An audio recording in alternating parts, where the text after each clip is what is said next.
SJ. Welcome to Mvskoke Radio, your weekly source for tribal and community news, interesting guests and discussions, plus a local events calendar.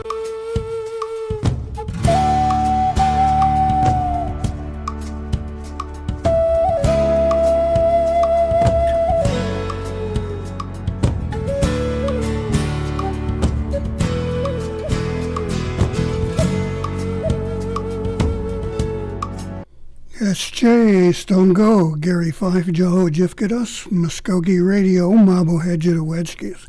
Welcome to our program here on this very warm summer day here in Oklahoma, in Okmulgee to be specific. We've got another show here for you with a couple of things on some current topics around Indian country. First of all, we'll be speaking with a staff member from the National Indian Women's Resource Center about their feelings and a statement they made on the removal of some statues that many have been calling representative of a racist past and no longer necessary in our society. And in the second half, that same idea has popped up here in Oklahoma regarding the Land Run statue, and reporter Angel Ellis spoke with some folks about their ideas on that one. But let's get going here. First of all, Ms. Julian, you with us? Yes. Okay. Why don't we take a second here and give us an idea of who you are and your organization? Sure. Thank you for having me on your show. So my name's Paula Julian, and I am with the National Indigenous Women's Resource Center, which is a Native-led nonprofit organization dedicated to ending violence against Native women. We're based in Montana, but we have staff that work all across the country, and we've been a nonprofit since 2011, but many of us have been doing this work for the last 35, 40 years. That's quite a challenge you've got. Now, we've spoken with folks from your group before, and we just honor your mission there and the progress you've made and the things you've done for Native American women. But as of late, dealing with contemporary times and issues, you put your attention on another direction and have been one of the national Native organizations to actually express an opinion on the changes we're seeing in our society. I believe many people are re-examining the statuary that's been part of America for years now, and the symbolism it represents. Most of it has been focused on Christopher Columbus, and his statues have been pulled over and beheaded and covered with graffiti, and I think in at least one case it was tossed into the nearby bay into the water. But your group has come out with a statement of its own regarding these issues and your stance on the topic. Yes, we have, and it's important for us to join in unity with other like-minded allied organizations and individuals on this issue, because these removal of statues like Christopher Columbus and other historical figures, it's important to us and it matters to us as NIWRC because these figures not only committed acts of racism and violence overall against Indigenous, Black, and other people of color, but committed violence against women, specifically against Native women, as part of conquest and colonization of these lands, which they considered new lands for discovery. So that's why it's important for us to. It was important for us to make a statement because, again, these figures, these people committed acts of violence against Native women for the purposes of taking over traditional homelands for Native people. And for other darker reasons too for personal exploitation and things. Now, the focus on Christopher Columbus has been, it's been around for a while. It's not the first time we've seen his history and background being the target of some people's antagonism. Hang on a second. Is there some kind of wind blowing into your microphone there, into your phone? No, I'm indoors still. Okay, all right. Yeah, I just maybe it's your heavy breathing. You get a little excited about the topic. If you can help me out there, we'll be in pretty good shape. But Sure. As I say, it's been a lot of Christopher Columbus in the past. Now it's spread to other figures in history, like the one in it was a Santa Fe or Albuquerque, Oñate. Yes. Yeah, and slave owners in England. Now I understand there is a move to get rid of the Andrew Jackson statue, and I see where the citizen of Jackson, the mayor, of Jackson, Mississippi, is now talking about changes there. To me, that seemed like a kind of a fundamental crack in the foundations of some of these old cherished and long-held beliefs and topics. I don't know. That's the way it struck me. What about you and your group there? Is it that fundamental, do you think? It's very fundamental. I think in our work on violence against women, much of the work we do is to educate on understanding that the roots of the founding of the United States was very much on the violence and genocide and conquest of tribal nations and Native Hawaiian peoples who, again, considered these their homelands before it became the United States or territory of any other foreign country. So I think for NIWRC, again, it's important that we look at the celebration and the ways in which these, various founding fathers, not just Columbus, but, other founding fathers of this country, the United States, the ways in which they sanctioned and legalized violence committed against Native peoples, again for their purposes of making these their homelands. So it's not just Christopher Columbus; it really does stem to the founding fathers of the United States.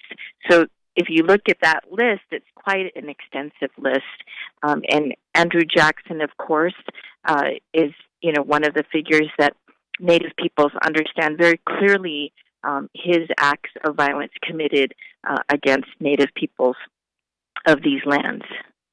Now, and I don't want to antagonize anyone, but just the use of the phrase "founding fathers" seems to be at the root of one of the causes there. When that group was assembling the Constitution and all these documents, it was pretty much for rich white men, wasn't it? Yes, it was. And in fact, it's documented in several different documents from various anthropologists to religious leaders to government documents that during, for example, treaty making, there were quite often Native women who represented their tribes and ended up negotiating with our founding fathers of this country. And in those negotiations, the Native women very clearly asked the founding fathers, where are your women and your sons so that we may adopt each other's sons and become relatives. And there was that recognition and that view from Native women and their tribes that if we became relatives, we would not hurt each other and we would provide for each other, which is very much something that is we see throughout Native histories and Native traditions and values. And so of course, these founding fathers did the exact opposite. And we see it reflected in early federal laws to present day, that what their view of Native tribes and Native peoples was, really, we just need to remove them, we need to relocate them, we need to assimilate them, and that's, of course, reflected in, again, all these federal laws and policies. And along the line, the word annihilate works, and it's way into there. Now, as I say, I don't want to anger anybody, but you've got to look at history. You got to look at both sides of it, and all, the inclusive to not just whitewash your own thinking. Major Native organizations have been issuing statements lately about this whole situation and linking it to, of course, to I believe the phrase is institutional racism. Now, is that something you would agree with, and how would you perhaps define it? I think as a Native organization, how we would define it and how we often talk about it is in the context of genocide and colonization of Native peoples and Native nations. Most people don't realize that in 1993 and in 2009, the U.S. formally apologized, made it U.S. law. It apologized to Native Hawaiians and to American Indians and Alaska Natives for the violence, maltreatment, and neglect, and official depredations. Those are words that are in the formal apologies in the law. And so those are official depredations committed against Native peoples who considered these lands their homelands. So I think, it's very much in line with those apologies. While they didn't use the words genocide and colonization, I think official depredations itself, is official taking of lands and resources and trafficking of Native people and Native women particularly. Right, that was all in the bid to assimilate, as we've said, assimilate and colonize this land for our non-native neighbors, shall we say? Yes, exactly. The representation of that particular time, and I guess the incident has been done in several ways, and I think the movies have taken it to, here the white man comes to bring, the word of God and all this other civilization to the Native people who are doing pretty well without them at that point. Now, one thing that's always struck me as perhaps a significant turning point in any discussion here, I think, was what Mel Gibson's movie Apocalypto. Do you remember that one? I don't remember that. I'm sorry, Gary. That's okay. It's the story of Native people who are here and some of the conflicts between tribes and captivity and their various forms of worship, which did include sacrificing victims. But right at the end of this movie, this young warrior is trying to escape all of that. And he goes through this big, incredible escape run through the jungle where he slowly starts eliminating the people, the warriors chasing him one by one. He's knocking them off, and it gets down to the last two. And this guy, I believe his name was Jaguar's Paw, was leading him out, and he ran out onto the beach with these other two warriors who were trying to kill him behind him. And all of a sudden, he freezes.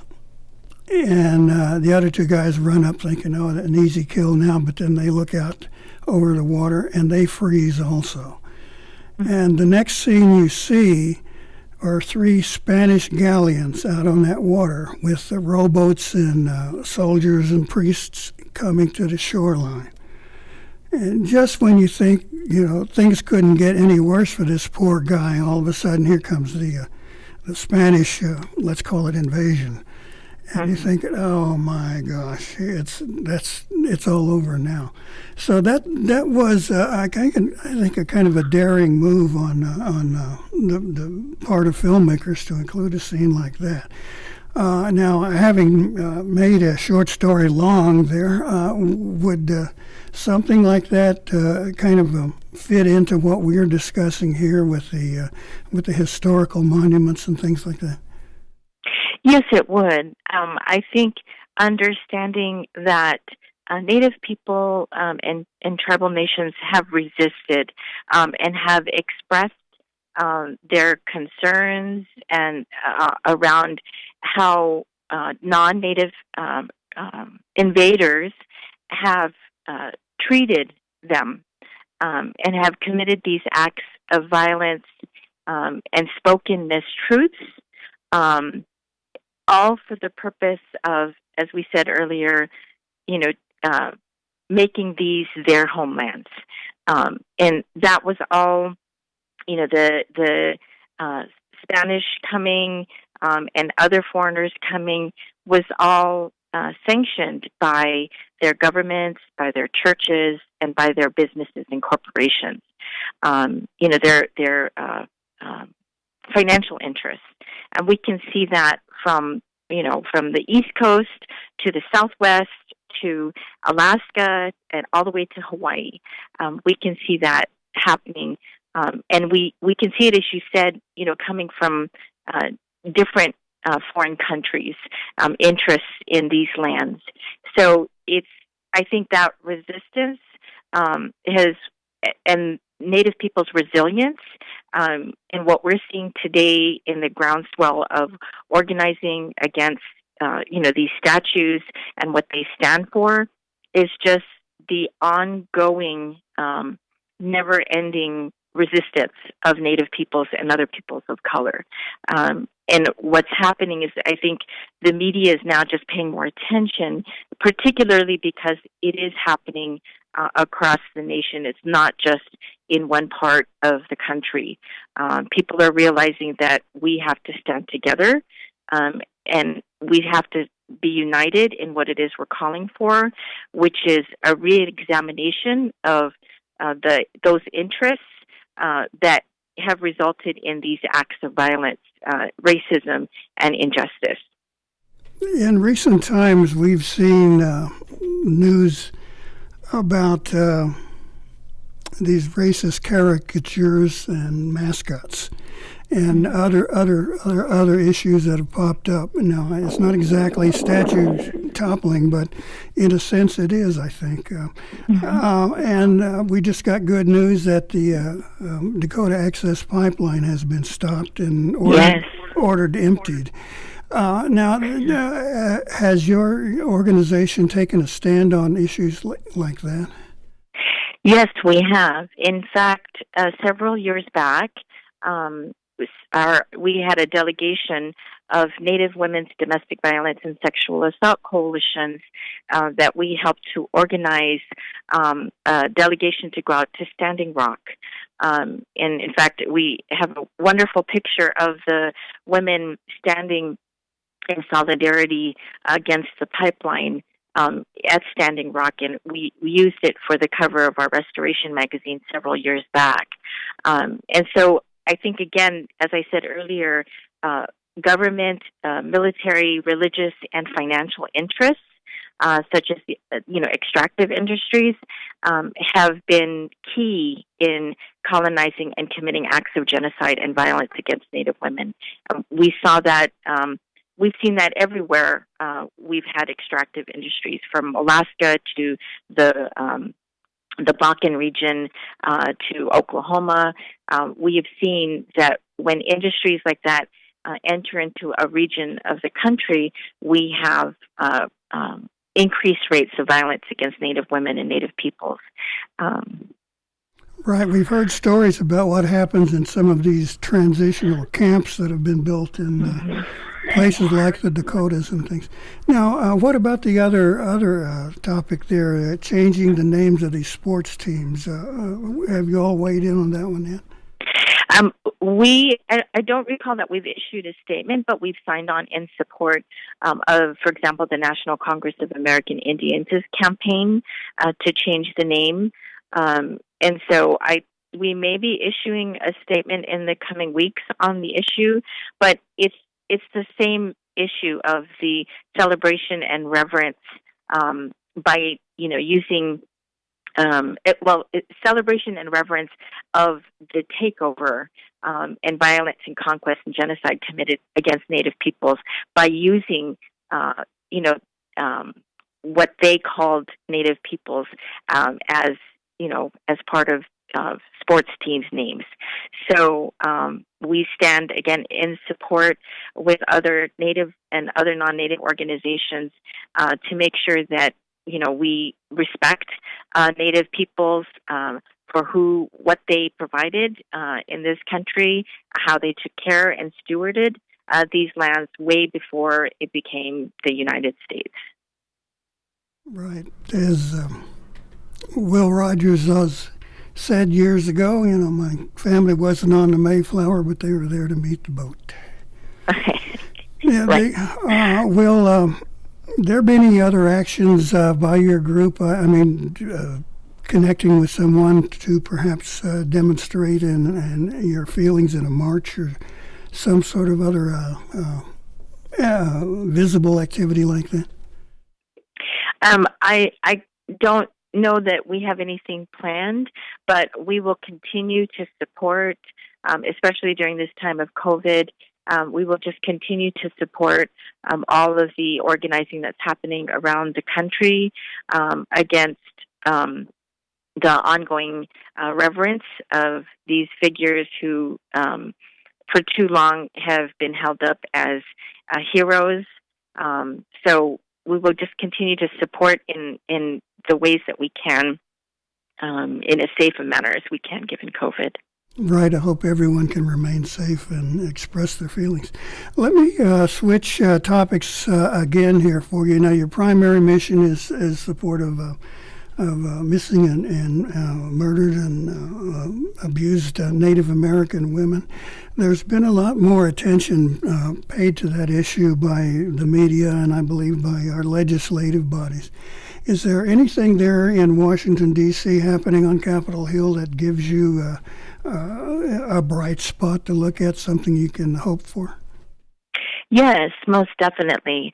I think that all of the organizing at the local tribal level to the regional state, and then of course the nationally educating of our lawmakers at the federal level particularly, I think has made a difference in terms of changing that history of federal laws that for too long have sanctioned violence against Native women and genocide of tribal nations.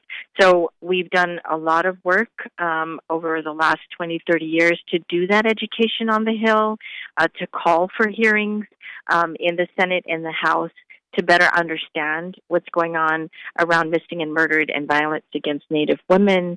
And so we're really hopeful in that sense. Because of that organizing and educating on the issue, we have seen an unprecedented number of bills introduced in both the Senate and the House because we've got more educated lawmakers that are hearing the tribes calling for a recognition of tribal authority and the need for trust resources to be appropriated by Congress for tribes to be able to address this issue at the tribal level. So we're really excited. We've got several bills, again, Savannah's Act, the Not Invisible Act, and then, of course, we're working with Congress on reauthorization of two important laws, the Violence Against Women Act, as well as the Family Violence Prevention and Services Act, both of which have expired, but we've had just tremendous congressional support for these bills and for understanding that the federal government has that trust responsibility, which is a legal and a moral responsibility to Indian tribes to assist them in safeguarding the lives of Native women. Now, I'm glad you mentioned Violence Against Women Act, VAWA as it's known. The bill and the laws gave so many people some hope. We saw some tribes adjusting their legal systems to accommodate enforcement of that law. But my impression was it was good for what it was, but it really needed some more teeth and more money to really achieve its goals. Now, is that pretty much still the situation? Yes, it is a situation. So again, so the Violence Against Women Act first became law in 1994, and every 5 years, Congress reauthorizes it because there's funding attached. And with each reauthorization, tribes and Native women's advocates and survivors have done an awesome job of educating lawmakers on how to continue to strengthen the law, again, to more fully recognize tribal authority. You'll have to remember, I think many of us do, that before 1978 and that Supreme Court Oliphant case, tribes had jurisdiction over non-Indians. So any non-Indians who committed acts of violence against Native women were held accountable by the tribe's laws. And that changed with that Supreme Court case in 78. So from 78 to today, there's been a lot of further erosion of that tribal authority to protect their citizens. And so in 2013, we were successful at returning limited jurisdiction to Indian tribes over certain cases that non-Indians committed. And we, continue to advocate for increased authority to address crimes that right now tribes cannot address. They can't address sexual assault and trafficking committed by non-Indians against Native women. They can't address child abuse or any crimes that these offenders, non-Indian offenders, commit against their tribal law enforcement or court officers. So we're trying to expand the law so that it doesn't just cover domestic violence and violations of protection orders, but that amendment in 2013 that returned limited criminal jurisdiction was a recognition of that tribal authority.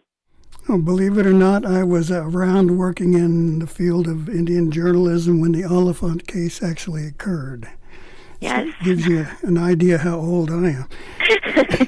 Now, we're going to have to wrap this up, but Ms. Julian, is there a final word you might want to leave with our listeners?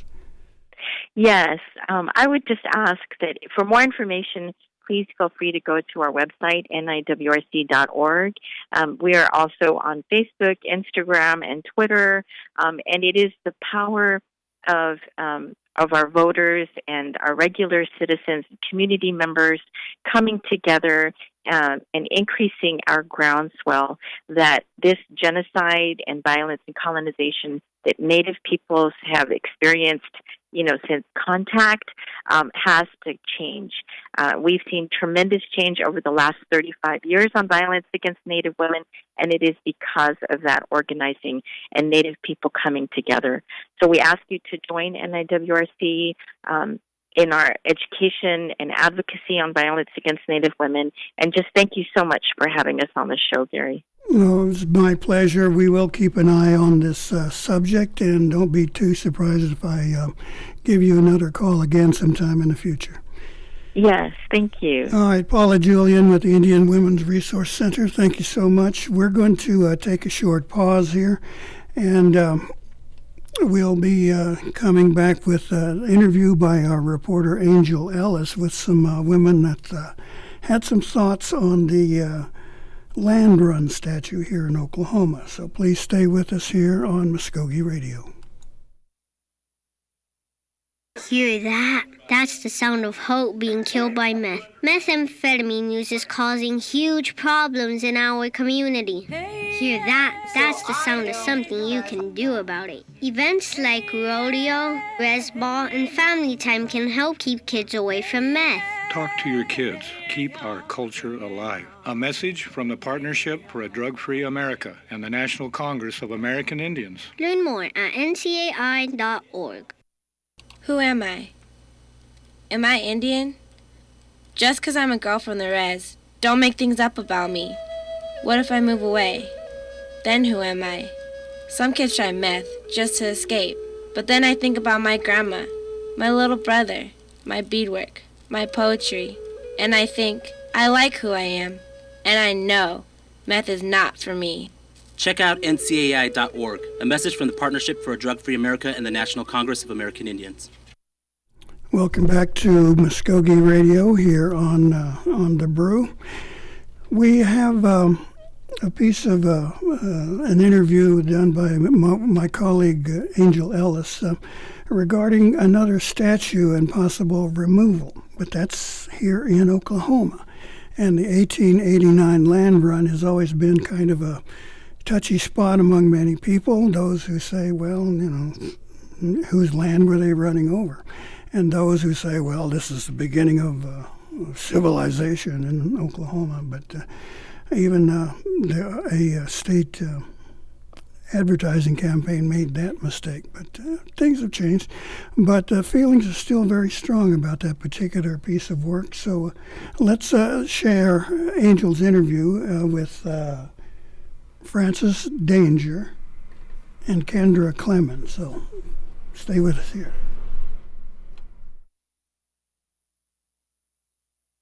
So I am talking with Frances Danger, and she is a member of SPIRIT, which is the Society to Protect Indigenous Rights and Indigenous Treaties. Could you give us just an overall view of what that group is and what they do, and how they are made up and who they represent?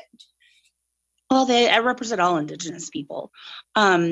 SPIRIT is a coalition of people that seek to expand educational opportunities in terms of the history and the modernization of Indigenous peoples, the honoring of the treaties, what exactly happened with our removal and things like that.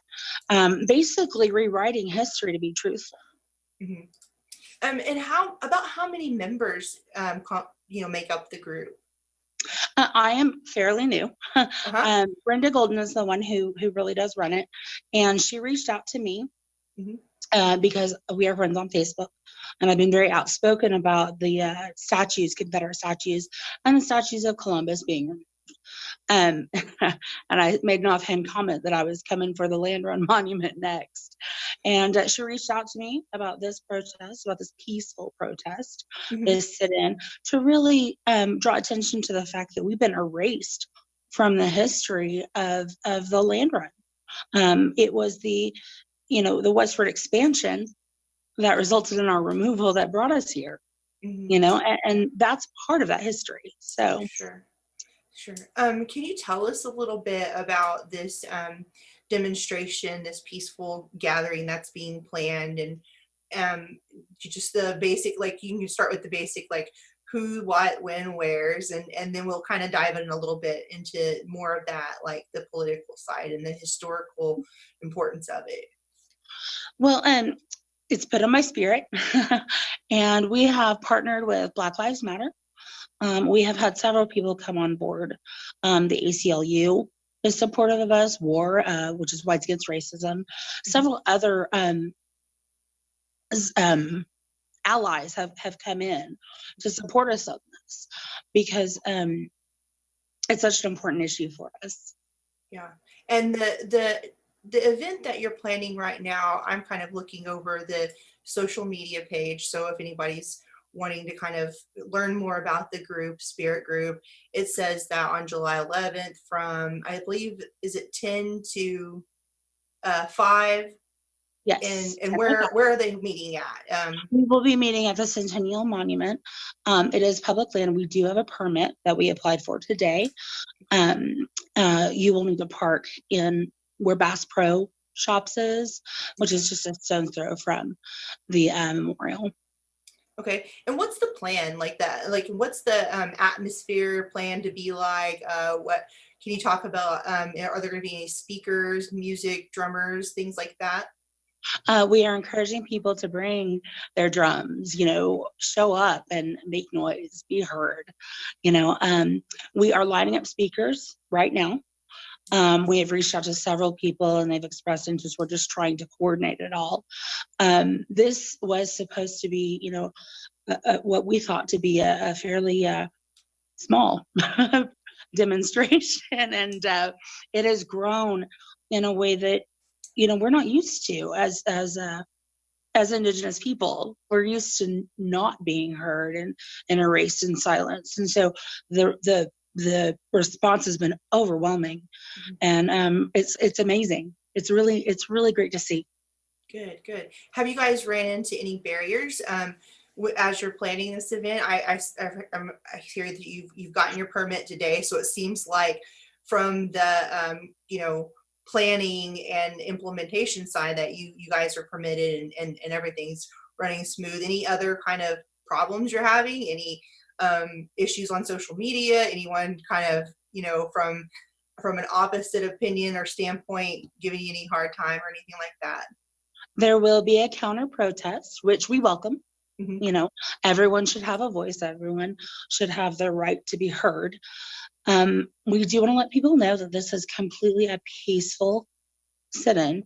We have no plans to deface or defile or topple or even tap that memorial. Right. Unfortunately, there has been miscommunication in terms of what we were wanting to do. Right. And there's been a counter protest, and these counter protesters are very adamant about wanting to protect the statue to the point that they are going to be armed. Okay. And yeah, that's a concern. We have been in contact with the person who started the counter protest, and we are currently working to meet in the middle, because neither side wants this to escalate. We want it to be peaceful. We just want to be heard.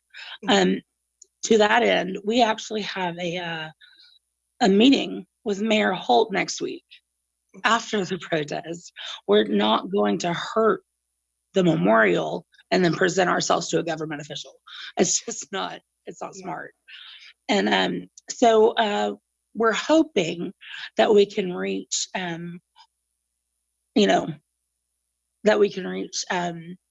consensus on how to handle this. I can tell you that we have security that we are going to have in place. We are confident that we can get this to a place where everybody understands each other and nothing is going to explode. Good. What does that do to the mindset when you're talking about, hey, we're trying to have this get together, and then another party, whether they agree or don't agree, even if, does that like kind of do anything to the mindset to know that folks care so much that they're willing to perform their own functions as their own police force, so to speak? Has that affected anybody's willingness to attend? Or we have had people inquire about security, but since the media coverage of the counter protest, this thing has ballooned for us. People want to be there. They understand that this is important, and because of the reaction, how important this is. Again, as Indigenous people, we are used to being silenced and erased. Our stories are gone from history. Right. This is just another way of silencing our voices. It is actually an example of the things that we're fighting against. I think we have a friend trying to join. Do you know Kendra Clements? Absolutely. Okay, she is one of the co-organizers. Hello. Hey, Kendra. How are you? I'm good. How are you? Good, good. I was going to give you a moment to kind of introduce yourself. We were getting into it a little bit and chatting just a bit. Can you tell me your name and who you are and what you're representing? Sure. I'll give you time to get settled too. Sure. No worries. And I'm sorry I'm about a minute or so late. No, you're fine. My name is Kendra Wilson Clements, and I'm a co-founder of Matriarch, and also here supporting Spirit organization as well. Okay. Francis and I were kind of talking about the knowing the atmosphere, and that there's some folks who might want to bring their arms with them. Like, what does that do to folks who are wanting to attend a peaceful protest? I feel like earlier on, I was seeing some information circulating on social media that this was a family-friendly event. Are you guys worried that could change the atmosphere at all? Francis, feel free to jump in. And as I was saying, I mean, we are trying to reach consensus with the counter protesters. No one wants this to be anything other than what it is, a peaceful protest. Mm-hmm. We just want our voices heard. The people who are wanting to protect the monument believe in freedom of speech. Okay. I do believe that we can reach that consensus, and we have, like I said, we have security in place. But I will say, if people are concerned, they need to take that into account. Sure. I feel like sometimes when other, organizations haven't really attended very many Native American inspired protests, maybe they don't understand what it's like. Because having attended a few, and I'm not an expert, but a few, I've never really felt like there was ever an intention for malfeasance, and it almost seems like that's completely the opposite with Native Americans protesting. A lot of the emphasis that I would hear people speak on is about coming from a good place and just kind of speaking your piece. So any thoughts on like how Spirit wants to project themselves in that manner? Can you speak on that at all? Yeah, so I may take a stab at that. We are peaceful people, and when we say it's a sit-in, and when we say it's a peaceful protest and a meeting of the minds and an opportunity to gather in community and spread a message and educate the masses, that's what we mean, right? We're peaceful people, and we just want our voices to be heard, and we want our story to be told. And we know that, we're smart enough to know that voices aren't heard when anger inserts the room, right? When anger steps in, it all falls on deaf ears, right? And so, we're there to educate. We're there to gather in community. We're there to draw attention to something that, a piece of history that is a half truth, right? And so, the counter protesting is, it's really unfortunate. But also what's unfortunate is that this is not surprising, right? I don't think any of us were surprised that there would be counter protesting and that it could potentially reach a hostile or volatile level. And for those who are coming as allies, and for those who are coming as friends and community to support us, certainly be aware that there is a potential for that. I would hope that it doesn't discourage, but I fully understand, especially in the climate right now. Things are hot right now. You can feel it. It's like the railroad tracks. So you put your ear up to it, right? You can feel the vibration. You can hear it getting closer and closer. And we recognize that. But I think all in all, we're here to gather. What we would love to have happen, and I think what is happening is first and foremost, I'm thankful for these opportunities to, get our message out through you and through other outlets and through other media and press release opportunities. It's important, right? Because we get to, face forward. This is what we are. This is why we're going. And so I'm hopeful that these types of interviews are going to get the word out and just reinforce the message that we're there to peacefully have this day, right? Can you tell me a little bit about Matriarch too? I probably should have asked that in the beginning, and what it is and what it does, who it's made up of. Sure. So I'm a co-founder in the organization, and the other half of Matriarch is Sarah Adams Cornell. She's the other co-founder. We've been running Matriarch since about November of 2015, so going on 5 years now. And essentially what our mission is to help provide direct services and resources to Native women and our babies in our communities. We've got about 100 members, 2 chapters, one in Oklahoma City and one in Tulsa. And it seems that each year we're just, increasing our membership, increasing interest, and really making good movement in the direction to help our mamas, who in turn help babies, who in turn help community, right? Sure. And so that's a little bit about who we are. I wanted to ask either or both of you ladies to kind of give me your insights on the fact that we even have a sculpture portraying this. With regard to these statues and these monuments, and the fact that it is just portraying what appears to be very jovial, white folks on horses who are coming to this new land, and they're, yipping and yaheeing and all of that stuff, excited to get to this new land, this new life, this new opportunity. And that's the only story that you tell. That's the only thing that you see here.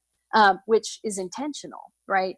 Across the country, which, by the way, I'm celebrating the fact that California removed their statue of Columbus today. And so we're seeing that stuff happening across the country. But those statues are symbols of racism and oppression. And they are, quite frankly, used as intimidation, as putting us in our place and keeping us in our place. Don't ever forget that these gigantic statues, don't forget about that, right? Like a lot of finger wagging and putting us back in our place. And so this monstrosity of a monument, this land run monument, it's intentional. It's also what we see around the country. It's a part of the system of oppression, right? It just continues to breed the thought that white supremacy is at the top, right? And there are statues which are like deities that are praised, and photos are taken. People are posing by it, and it's just it's worn out, though, right? Like, we're tired of it, and I think that we're starting to see that across the country with these statues being removed. And for the record, we can't possibly. It would take the National Guard and several small tanks to remove the statues that this militia feels like they need to go out and protect, which kind of suggests to me that they haven't even seen it. Right. Yeah. They're pretty huge. And there's like 48, or there's several separate, bronze statues there. It's a big deal. I have a question, and this is kind of my zinger question, so forgive me if this takes you by surprise, but what are your thoughts knowing that this monument was created by a Native American? Deep breath. If I can speak to that just really quickly, please. I was shocked at first, but then again, as the quote goes, "Custer had scouts," but I'm Native scouts, but I'm going to back away from that, because I will say this: at the 2007 protest of this monument, Paul Moore, the sculptor, was quoted as saying, everybody can feel how they want to feel about this, and they can protest how they want to protest about this. So he in no way is trying to silence his own people. I think that if he were given the opportunity to create another Indigenous monument for us, he would do so gladly. I just want to see the update. I want to see our story told. I want us to be heard. And that's part of why we're here. We want to educate people. We want to let them know that there's a whole other history out there that is untold. When I see that land run monument, I hear the voices of my ancestors. I hear them, and they're not being heard. And I'm tired of that. I want to honor them. My voice needs to be heard. I need to change that for my daughter and for our kids and for our grandkids. And that's what I'm doing. Is there any certain outcome that I know you've mentioned that they're set to talk with, some officials after the demonstration? Is there some goal in mind when it comes to the demonstration beyond just educating? What is there any kind of lobby maybe our state and ask that they consider altering or taking it off or anything like that? Is there an end game or an end goal? Our ultimate goal is removal. I mean, however, we're not unreasonable. We can compromise. The main goal is education. If they're willing to work with us on getting a monument up to, Indigenous peoples, telling our side of the story, updating the literature, updating the plaque, which does not mention us right now, creating a curriculum statewide that tells this actual history of what happened. We're really pushing the education piece. It's like I said, our voices are not heard right now. We want to be heard, and we want it to be truthful. Awesome.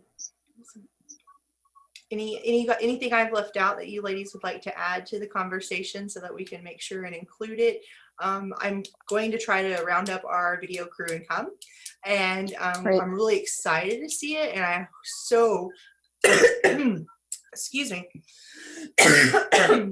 I so hope to see folks who might have come with one perspective, maybe enjoying their time there and learning a few things. So I definitely think that education goal is obtainable, and especially it seemed to me that what I've been monitoring online there might have already been a little bit of a shift in how they're perceiving it. It seemed like a few comments made me think that there might be something kind of, registering that there was no way intending to, pull things down, and it would take a few semis. But if you guys would like to add anything to it before we, I'm going to try to reach out to as many folks as possible and provide this really broad storyline. So yeah, I appreciate that for sure. I think that, there's been a lot of talk in our Black and brown circles, especially as of late with this, Black Lives Matter movement, the attention that this is, it's the light that's shining on America right now. It's kind of our dirty secret, which is the level at which racism is inbred in our beings here, in our fiber in this country. And so, we've got our white allies that are sticking their heads up everywhere and raising their hands saying, how can I help? How can I help? And what we're saying and how we're responding is come with us, right? Put your bodies in front of us. If we've got agitators and instigators and militia people on the other side, stand in between us, be that buffer, be that ally. You say you want to be that ally, then show us, help us, because we are asking for that help. We know that perhaps in this situation, as it relates to gun-toting folks and militia folks, maybe our best defense is our white allies at this point, putting their bodies in front of us, being that buffer. And so that's one thing I would love to ask. I've been contacted by several white folks, right? Just saying, how can I help? I'm delivering this same message. I was in a in a leadership meeting today with a room full of white executives saying, how can I help? I passed along that message, and I believe I will see a couple of them there because they truly mean what they say. And so I think it's the allyship, number one, and number two, it is, we'll be meeting with the mayor next week to talk with him about, the things that we're asking for, and how we can, number one, have some recognition, number two, have some education, because that is really, to Francis's point, that's what we're pushing for, right? I didn't get this stuff in school. I was lied to in elementary school too. I had land runs, right? Reenactments in elementary. Yeah, crazy. I was the one native. I remember the school pictures where they brought the land run background to the school. Yeah. And my grandma has this in an album, and I'm like looking at this, and I'm like horrified, like, now, and like that. So there's definitely a need for it. And it's interesting that technique that you're mentioning is really interesting, because I'm seeing that playing out as I'm watching live feeds of protests across the nation. Is our journalists who are identifiably Native are pairing up with like journalists like me who can pass, and or white journalists who can help, and it helps them to protect themselves, and the like the military or the police to identify them as being journalists, because a lot of times they would just lump them into a category and treat them a certain way. So that there's definitely something to that, and I appreciate you ladies' time so much, and I hope that we have some good coverage and hope that people learn a lot. So that was Angel Ellis speaking with Francis Danger and Kendra Clemens. And of course, you need to remember that the opinions expressed in that discussion are those of the participants themselves and not of this radio station, the Mvskoke Creek Nation, Mvskoke Media. Excuse me. Choked up on that one, or pretty much anyone else. It's there as an educational tool. Okay, well, we're seeing a lot of things happening as far as changes, and as I had mentioned earlier, the folks in Jackson, Mississippi will remove a bronze statue of former President Andrew Jackson from City Hall grounds. The City Council voted. Elected officials of Muskoge's capital city voted 5-1 to relocate the monument honoring its namesake. Councilman Ashby Foote, the only Republican on the council, dissented according to NBC affiliate WLBT in Jackson.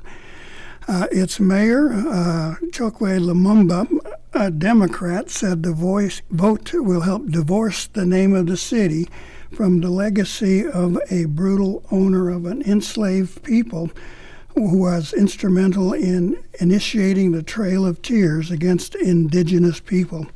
End of quote. Foote explained why he voted against taking down the statue, saying, "The whole idea of tearing down historical statues and monuments is generally a bad idea, according to the Clarion Ledger." The Jackson statue was built in 1968 and dedicated in 1972, according to reports. The City Council said it would determine the next steps for it, though one council member said it would likely be relocated to a museum. Jackson, the seventh president of the United States, was a slave owner who ordered the Trail of Tears under the Indian Removal Act. Thousands of indigenous people expelled from their ancestral homeland in the southeast died on a treacherous journey to the land to which they were forcibly relocated west of the Mississippi. President Donald Trump has expressed admiration for Jackson, who was a populist, including the 2017 visit to the Hermitage, Jackson's plantation near Nashville, Tennessee. Jackson owned about 150 slaves at the time of his death, according to his former plantation's website. On June 22nd, Protesters defaced the statue of Jackson in Lafayette Square just outside the White House as they tried to topple it. 5 days later, the Justice Department announced it was charging 4 men in federal court for attempting to take down that statue. I know this is a controversial topic, but we hope that it's also been an educational one. Please, we're going to keep our eyes on it and stay with us next week for more Mvskoke Radio. But old Marblehead, it's good.